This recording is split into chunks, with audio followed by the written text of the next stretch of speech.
매년 지지부진하던 농가소득 상승세가 올해는 다를 것이란 전망이 나왔습니다. 올해 가구당 농가소득이 5% 넘게 증가해 4,500만 원에 근접한다는 겁니다.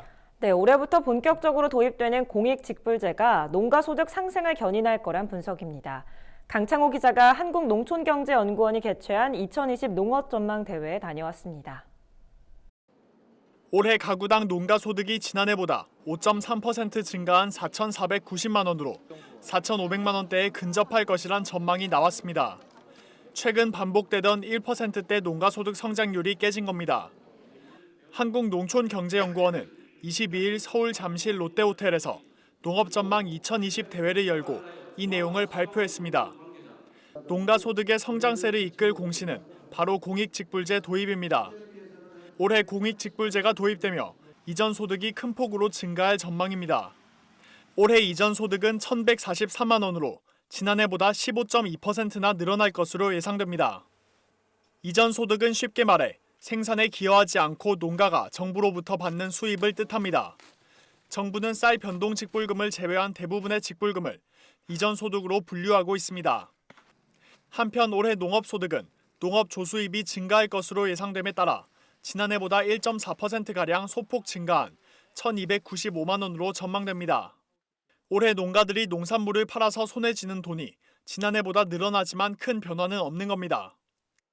그 요인을 보면은 이제 대부분이 공익직불제 같은 이제 정부 보조 또는 여러 가지 용식품부가 아니더라도 복지나 관련된 예산들이 늘어서 그런 이전 소득이 전년에 비해서 한 15% 늘기 때문에 그 효과가 가장 크고요.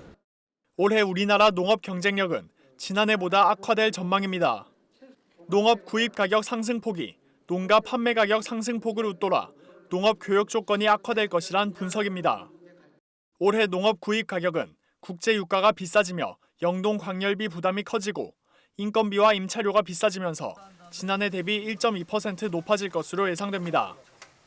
이에 비해 농가 판매 가격은 지난해보다 0.8% 상승하는 데 그칠 전망입니다. 채소류와 과일류의 판매 가격이 오를 것으로 분석되지만 곡물과 축산물은 하락세가 예상되기 때문입니다. 하지만 농경연의 전망치가 현실과 괴리를 보이면서 농업 전망이 부정확하다는 목소리도 나옵니다. 농경연은 농업 전망 2018에서 그의 농가 소득을 가구당 3,969만 원 내외로 전망한 바 있습니다.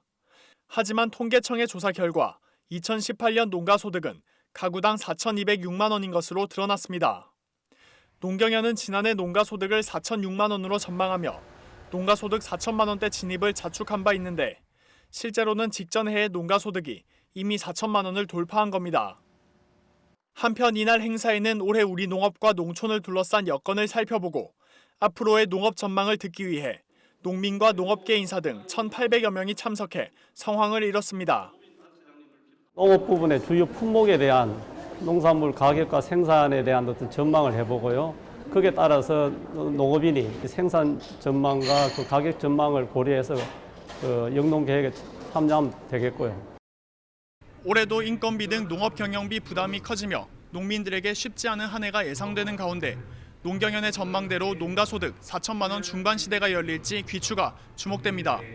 MBS 뉴스 강창호입니다.